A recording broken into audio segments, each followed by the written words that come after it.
हर हर महादेव। देवों के देव महादेव जी के चरण में प्रणाम करती हूँ, मेरा प्रणाम स्वीकार हो। गौरा पार्वती माता के चरण में प्रणाम करती हूँ, मेरा प्रणाम स्वीकार हो। गणपति ललन माँ के चरण में प्रणाम करती हूँ, मेरा प्रणाम स्वीकार हो। सब गुरु भाई बहन के चरण में प्रणाम करती हूँ, मेरा प्रणाम स्वीकार हो। माता पिता के चरण में प्रणाम करती हूँ, मेरा प्रणाम स्वीकार हो। गुरु भाई बहन, मैं एक कथा सुनाने जा रही हूँ, इस कथा को पूरा सुनिए और हर जानिए। हर हर महादेव, घर घर महादेव। एक व्यापारी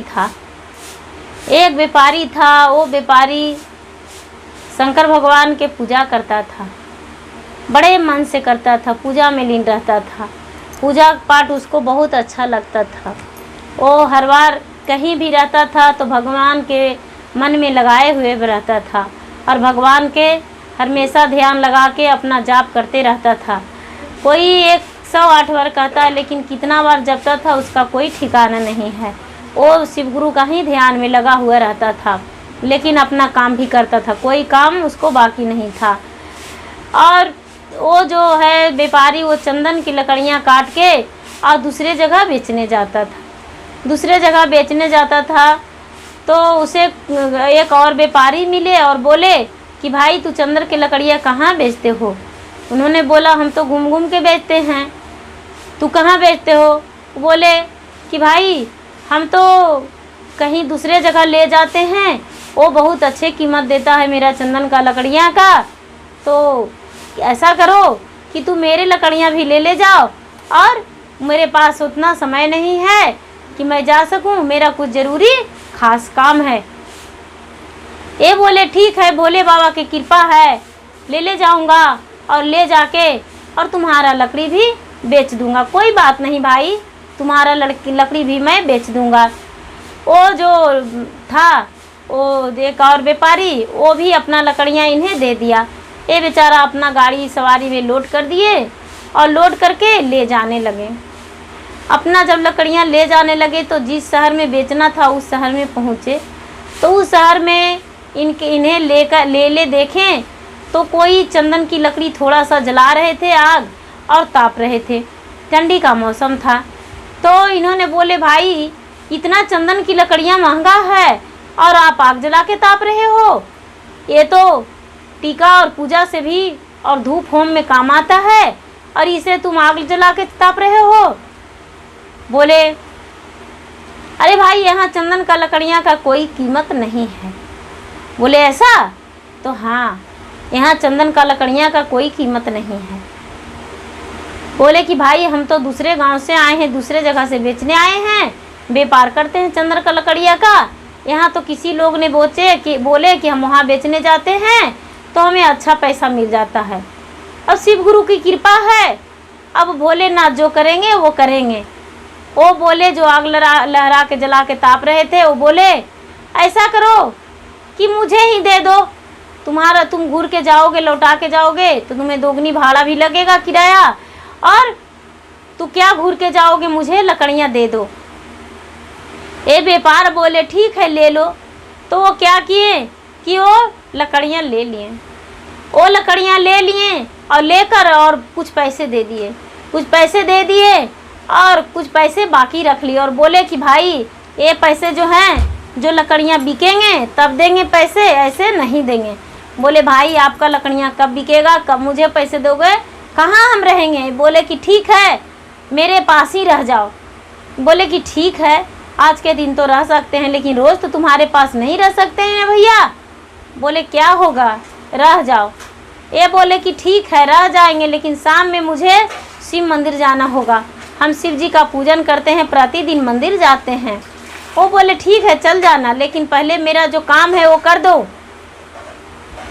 और शतरंज खेलने लगा। बोला कि शतरंज खेलोगे?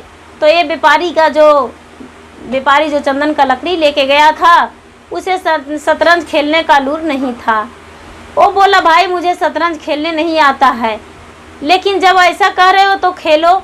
बोले कि ठीक है, लेकिन शतरंज में यदि हार जाओगे तो हम तुम्हें गुलाम बना के रखेंगे। बोले ठीक है भाई, और जो कहेंगे वो करना होगा। बोले ठीक है खेलो। थोड़ा मोड़ा खेलना जानते थे, खेलने लगे तो शतरंज में व्यापारी हार गए। तो वो बोला कि चाहे तो मुझसे पैसा लो चंदन की लकड़ी का, या तो जो समुद्र में पानी है वो तुम पी जाओ। ये बोला भैया इतना बड़ा समुद्र का पानी कैसे पी सकते हैं, ये कैसे हो सकता है? समुद्र के पानी भला कोई सुखा सका है जो हम सुखाएंगे? इतना ही में एक व्यक्ति और आ गए। एक व्यक्ति वहाँ और आ गए तो बोल रहे हैं कि अरे ये व्यापारी नहीं है, ये चोर है। आप जानते हो क्या किया? देखिए मैं आज एक काक का हो गया हूँ। ये जब सिवाने में मेरा गांव में हेला था वैसा ही हम वहाँ पर अपना बिजनेस लगाए थे और लकड़ी लेके आ रहे थे तो मेरा आंखें चुरा लिए। वो काना था। ये बेचारा गिड़गिड़ाने लगे और कहने लगे कि नहीं भैया मैं आपका आँख नहीं चुराई हूँ। क्यों आपके आँख चुराऊँगा? नहीं भैया मैं आपका आँखें नहीं चुराया हूँ। बोलने लगे कि नहीं तू चुरा लिया है मेरा आँख, हम राज दरबार में जाके कंप्लेन कर देंगे और तुम्हें कहीं नहीं जाना होगा। एक आए एक और आए इतना ही में तो कह रहे हैं कि अरे भाई मेरा एक पत्थर चट्टान बहुत बड़ा रखा हुआ था, उसको पैजामा इन्होंने चुरा लिया है। उसका पैजामा हम सिल के रखे थे पहना के और उसका पैजामा कुर्ता इन्होंने चुरा लिया है। ये बेचारा और सोच रहा है अरे भाई ये कैसा जगह हम फंस गए हैं, कैसा जगह उन्होंने भेज दिया है, अब क्या करूं? बोले कि भाई मेरा मन छिन-भिन हो रहा है, मुझे कहीं जाना है, शंकर भगवान के मंदिर मुझे बता दो और उसके बाद जो सज़ा देना होगा वो दे देना, हम तुम्हारे सज़ा मंजूर कर लेंगे। वो जो व्यापारी थे वो शंकर भगवान का मंदिर बता दिए। शंकर भगवान का मंदिर बता दिए। ये जो व्यापारी था वो शंकर भगवान के मंदिर गया और मंदिर में जाकर और पूजा किया और पूजा करके और जो अपना सर पे गमछी रखले हुए था वो गमछी से पूरा गला फसरी लगा लिया, गला में फसरी लगा लिया और फसरी लगा के और शिवलिंग पे अपना सर पटक दिया और बोला महादेव मैं उस राक्षसों के हाथे क्यों मारे जाऊंगा जो हम निर्दोष हैं और मुझे दोषी ठहरा रहा है, चोर बना रहा है, इसलिए आपके शिवलिंग में हम फांसी लगा के मर जाएंगे। हम अब आगे कोई काम नहीं करेंगे। अपने बच्चे को, मेरे बच्चे को आप पे मैं सौंपता हूँ। आप जिस स्वरूप से मेरे बच्चे को रखें, मेरे पत्नी को, परिवार को रखें, हम कुछ नहीं जानते हैं। ऐसा करके और शिवलिंग में फांसी लगा लिया। शिवलिंग में फांसी लगा लिया और माता पार्वती और शंकर भगवान दोनों तो चकित हो गए। चकित हो गए। माता पार्वती झट से आए और शंकर भगवान भी दोनों आए, प्रकट हो गए और कहने लगे कि अरे मूर्ख, किसी चीज़ से हारा नहीं जाता है, पीछे नहीं हटा जाता है, उसको सामना करना चाहिए, उससे लड़ना चाहिए और तूने गले में फांसी लगा लिया है, ये तो बहुत गलत किया है मूर्ख, तू तो बहुत मूर्ख है, तुम्हें थोड़ा सा भी ज्ञान नहीं है। ये बोला, जो व्यापारी था वो बोला तो मैं क्या करता, मेरे पास तो कोई उपाय नहीं है। भला कहीं किसी ने कोई देखा है कि समुद्र के पानी कोई पिया है? वो जो मेरा चंदन का लकड़ी लिया है, एक तो पैसे भी नहीं दिया, थोड़ी सी पैसे दे दिया और बोल रहा है कि चंदन का समुद्र का पानी पी जाओ, समुद्र का पानी में तो मैं उसमें हेलूँगा और मेरा जान चल जाएगा। ये बोलता है कि मेरा आंखें चुरा लिया है, एक बोलता है मेरा पैजामा चुरा लिया है पत्थर का, तो पत्थर कभी पैजामा पहनता है? आंखें कोई किसी को चुराता है? मैं कैसे उसके पास जाऊं? मुझे तो मार डालेगा। माता पार्वती और शंकर भगवान बोले कि तू चिंतित ना हो, उसे तू जाओ और जाके बोलना कि एक राजा एक रानी को हम बुलाए हैं, वही इंसाफ करेंगे, इंसाफ करेंगे और जो भी मुझे सज़ा देना होगा वही सज़ा देंगे। और बीच गांव में तू बैठ जाना, हम जाएंगे राजा और रानी के रूप में और बोलना कि हम राजा और रानी के राजा को हम कंप्लेन कर दिए हैं, राजा साहब बोले हैं कि हम इंसाफ कर देंगे। और वो बोलेगा कि मेरा तू जाके समुद्र के पानी पी लो, तो तू बोल देना कि समुद्र में बांध दो, उसके बाद हम पानी पूरा पी जाएंगे। तो समुद्र में बांध तो बांधेगा नहीं।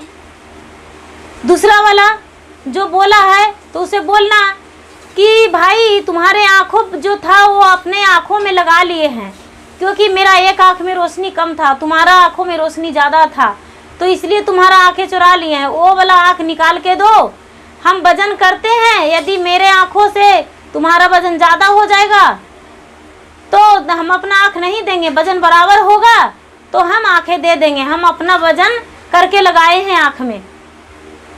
बोले ठीक है। और माता, वो जो पत्थर है, पत्थर का पैजामा कहीं होता है? बोले कि उसे बोलना कि भाई मेरे पास है सिलने का, हम सीते हैं पत्थर का पैजामा, हम सिल देंगे, लेकिन पत्थर का सुई और पत्थर का धागा बना दो, इसके बाद हम सिल देंगे। और पत्थर का मशीन बना दो, हम पैजामा सिल देंगे। नहीं पत्थर का मशीन बनेगा, नहीं सुई, नहीं धागा, तो भला कैसे वो तुमसे जीत सकता है? जिस पे शंकर भगवान दया करते हैं, जो शंकर का पुजारी होता है, वो कभी किसी से डरता नहीं है, क्योंकि मेरा तो वाहन ही भूत बैताल है। क्यों तू डर रहे हो? मेरे सर पे, जिसके सर पे दूध का चांद हो, वो कभी अंधियाला उसके पास कैसे हो सकता है? तू कैसे सोच लिया कि हम फांसी लगा के मर जाएंगे? जाओ। ये जो इंसान था व्यापारी, वो गया और जाकर बोला कि हाँ हम पी जाएंगे समुद्र के पानी, लेकिन आज नहीं, हम कल, हम आज कुछ नहीं कर सकते हैं। हम जाके और राजा के घर गए थे, तो राजा साहब बोले हैं कि कल हम इसका इंसाफ करेंगे। और बीच गांव में चलना, बीच गांव में एक पीपल का पेड़ है, उसी पीपल के पेड़ के पास राजा साहब आएंगे। ये बोले कि हाँ हाँ, राजा साहब पीपल के पेड़ के सामने आते हैं और इंसाफ करते हैं। बोले रानी साहब भी आएंगे? तो अच्छा, रानी साहब भी आएंगे? तो हाँ, रानी साहब भी आएंगे। रात्रि एक क्या किया कि जाके मंदिर में बिता लिया, मंदिर में बिता लिया। जब सुबह हुआ तो ये उस पीपल के पेड़ के पास पहुंच गया। माँ सब कोई वहाँ जुट आए, इससे बोल रहे हैं कि कहाँ राजा रानी हैं, अभी तक नहीं आए हैं। ये बोले आएंगे, देर से आएंगे। जब सब सारे लोग जुट गए तो ये माता पार्वती और शंकर भगवान दोनों वहाँ पहुँच गए। वहाँ पर खूब सुंदर कुर्सी इनके लिए लग गया। भगवान थे तो कुर्सी कहाँ कमी, कोई जो एक था जो मनुष्य के रूप में आकर एक दो सिंहासन लगा दिया। भगवान, माता पार्वती और शिव गुरु राजा और रानी के रूप में बैठ गए। राजा और रानी के रूप में बैठ गए और कहने लगे कि हाँ, किसका क्या इंसाफ करना है वो हम इंसाफ करेंगे। ये जो शतरंज खेला था व्यापारी के साथ में, वो ठग, वो बोला कि राजा साहब मेरा, इन्होंने मुझसे हार गया है और इसे समुद्र का पानी पीना है। ये बोला राजा साहब पहले मेरी बात सुनिए, हम पी जाएंगे, इसको समुद्र में बांधने बोलिए। समुद्र में यदि बांध देगा तो हम पानी पी जाएंगे। ये बोला राजा साहब ये तो गलती है, समुद्र में कोई बांधता है जो हम बांधेंगे? तो ये बोला राजा साहब कोई समुद्र का पानी पी सकता है जो हम पी जाएंगे? ये समुद्र में पानी बांध देगा, हम पी जाएंगे। ये हाथ जोड़कर माफ़ी मांगा, राजा साहब मुझसे बहुत बड़ा गलती हो गया, हम इसको पैसे दे देंगे। उसके सारे पैसे लौटाए और राजा साहब जो थे वो 2000 रुपये का जुर्माना उस पर उतार दिए और बोले कि ये व्यापारी तुम्हें 20 कोड़े मारेंगे। ये जो व्यापारी थे वो बोले नहीं, हम नहीं मारेंगे, यहाँ के लोग मारेंगे, यहाँ के सब जो हैं 5 लोग वही मारेंगे, हम नहीं मारेंगे। कोई लोग वहाँ के तैयार हो गए, 20 कोड़े मार पड़े और 2000 रुपया जुर्माना उतरा तो 1000 इन व्यापारी का मिल गया और 1000 वहाँ के सामुदायिक में रह गया। दूसरा था तो दूसरा फिर आया, दूसरा जब आया तो बोला कि राजा साहब मेरा ये आँखें चुरा लिया है। ये बोला हाँ राजा साहब हम सच में इनका आँख चुराए हैं, क्योंकि एक आँख जो मेरा था उस आँख का रोशनी बहुत कम गया था और आँख का जब रोशनी कम गया था तो हमको दिख नहीं रहा था, क्योंकि हम दूसरे राज्य में आए थे और दूसरे राज्य में आए थे तो हमको पता ही नहीं चल रहा था, इसीलिए हम इनका आँख चुरा लिए। क्या करते, मेरे पास और कोई उपाय नहीं था, इसीलिए इनका आँख हम चुरा लिए।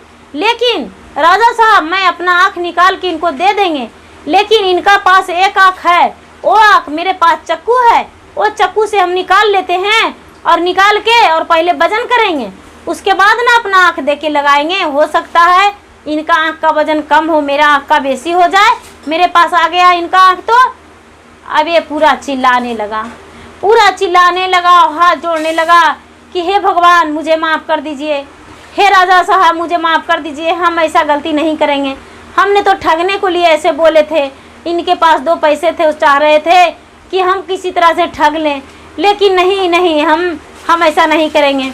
उन्हें भी 2000 का जुर्माना लगा और वो भी मार पिटाए। जो पत्थर का पैजामा था तो वो भी बोले कि भैया मेरा पैजामा चुरा लिए, पत्थर का बहुत बड़ा चट्टान था। ये बोले कि हाँ, उससे बहुत बड़ा चट्टान का मेरे पास सुई और धागा है, मैं सुई और धागा बना दें पत्थर के, हम सिल देंगे, मुझे सीने आता है, मेरे पास मशीन है पत्थर का, और उस पत्थर का मशीन में पत्थरे का सुई धागा लगता है, ये बना देंगे। वो बोलते हैं भला पत्थर का सुई धागा होता है, तो ये बोले भला पत्थर का पैजामा होता है जो आप बोले। ये बोलते हैं गलती हो गया, हम तो ठगना चाह रहे थे, बहुत बड़ा गलती हो गया, अब ऐसा नहीं करेंगे, राजा साहब मुझे माफ़ कर दीजिए। लेकिन माफ़ी कहाँ मिलता, वहाँ तो शंकर भगवान सिंहासन पे थे, माफ़ी नहीं मिला, माफ़ी नहीं मिला। और शंकर भगवान उसे भी कोड़े से पिटवाए और पिटवा कर और 2000 रुपया जुर्माना उतरवाए। 1,000 रुपया सामुदायिक में गया और 1,000 रुपया 3000 ये हो गया। और जो चंदन का लकड़ी का पैसा थोड़ा मिला था, वो पैसा था जो इसका कीमत मिला था, इसका जितना होना चाहिए उससे भी ज़्यादा पैसा हो गया, उससे भी ज़्यादा हो गया। वो जो ठग थे सब मिल के वहाँ ठगते थे गैर दूसरे जगह के लोगों के, तो उन्हें तो जो ठगे थे उससे ज़्यादा भी डाल भरना पड़ा। और ये जो थे व्यापारी अपना घर वापस आ गए, घर वापस आ गए और वापस आके और अपने पत्नी से सारा हाल बताएं, अपने दोस्त से जो व्यापार करने के लिए लकड़ी थोड़ा सा दिए थे उनसे भी बताए कि क्या कहूँ, जब हम वहाँ लकड़ी लेकर गए तो इस हाल से हमें गुजरना पड़ा। वो बोले कि हाँ भाई, वहाँ के लोग के पहले पर्चे बताना पड़ता है और पर्चे करना पड़ता है, उसके बाद वो कुछ खाते हैं, उसके बाद वहाँ लकड़ियाँ बिकता है, हम नहीं बताए थे, हमसे बहुत बड़ा भूल हो गया। ये बोले ठीक है कोई बात नहीं, हम तो वहाँ से बच के किसी तरह से आ गए, अब वहाँ लकड़ियाँ लेकर नहीं जाएंगे। और बेचारा अपनी कम पैसा में लकड़ियाँ बेचने लगे अपने ही राज्य में, दूसरी राज्य नहीं जाने लगे, कम कीमत ज़्यादा खुश। जो जैसा करते हैं उनका परिणाम उन्हें मिल जाता है।